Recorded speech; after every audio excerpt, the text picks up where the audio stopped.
المعجم الأوسط کے اندر ایک حدیث پاک موجود ہے اور باقی احادیث کی کتب کے اندر حدیث پاک یہی درج ہے، جس کے راوی حضرت انس بن مالک رضی اللہ تعالیٰ عنہ ہیں اور حدیث نمبر 2970 ہے۔ اللہ کے رسول صلی اللہ علیہ وسلم فرماتے ہیں کہ دو شخص جنگل کے اندر سفر کر رہے تھے اور سفر کرتے دوران دو شخصوں میں سے ایک شخص بہت اللہ کا ولی تھا، یعنی عابد تھا، عبادت گزار تھا، تہجد گزار تھا، نماز پڑھنے والا تھا، اور اس کے ساتھ دوسرا شخص جو تھا وہ گناہگار تھا اور اس نے کبھی نماز نہیں پڑھی اور اس نے کبھی بھی اللہ کی بارگاہ میں سجدہ نہیں کیا تھا، بہت زیادہ گناہگار تھا۔ تو اچانک دونوں سفر طے کر رہے ہیں تو ایک مقام پر جاتے ہیں تو وہ عابد جو تھا، جو عبادت گزار تھا، وہ بے ہوش ہو کر زمین پہ گر پڑا اور جب دیکھا اس گناہگار نے کہ ان کی حالت، ان کی کیفیت کافی سیریس ہو چکی ہے،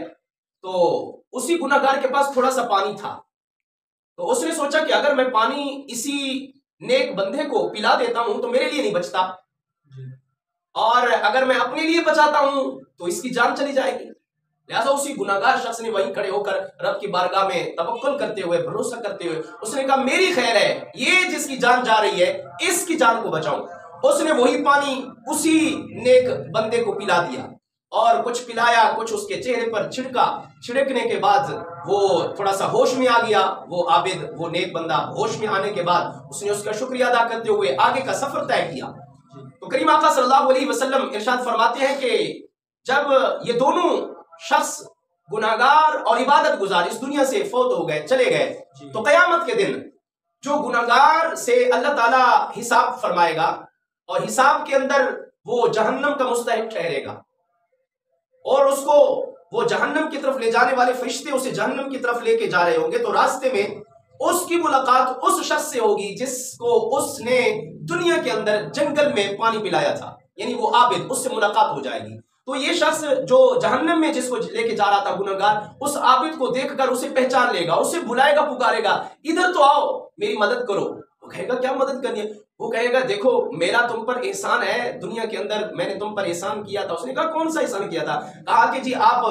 اور میں جنگل میں جا رہے تھے، آپ بے ہوش ہو کر گر پڑے تھے، میں نے آپ کو تھوڑا سا پانی پلایا تھا۔ اس نے کہا بالکل مجھے یاد آ گیا، آپ نے پانی پلایا۔ وہ کہے گا کہ دیکھو میں گناہگار بہت ہوں، مجھے گناہوں کی وجہ سے جہنم میں لے کر جا رہے ہیں یہ فرشتے، لہٰذا مجھے جہنم سے بچا لو، اللہ کی بارگاہ میں اپیل کرو میں کسی طرح سے جنت میں آ جاؤں۔ تو اسی عابد نے اسی وقت ہاتھ اٹھایا، رب کی بارگاہ میں دعا کی، اللہ کی طرف سے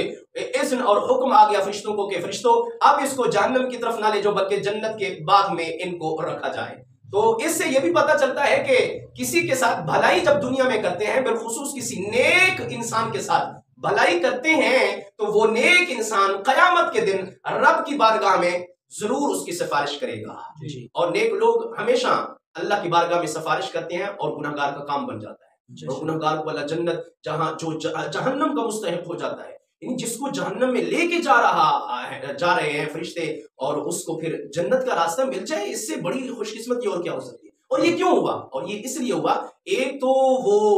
اس نے بھلائی دنیا کے اندر کی تھی، اور پھر بھلائی کرنے کے ساتھ ساتھ وہ جو شخص تھا وہ اللہ کا ولی تھا، اور اللہ کے ولی کے ہاتھ میں اور زبان میں اور اس کے دل میں اللہ کی رضا کے اثرات اتنا زیادہ ہوتے ہیں کہ وہ جو بھی منہ سے زبان سے کلمات رب کی بارگاہ میں نکالتے ہیں، اللہ ان کے کلمات کو ضرور قبول فرماتا ہے۔ ان کے ہاتھ، ان کی جھولیاں جیسے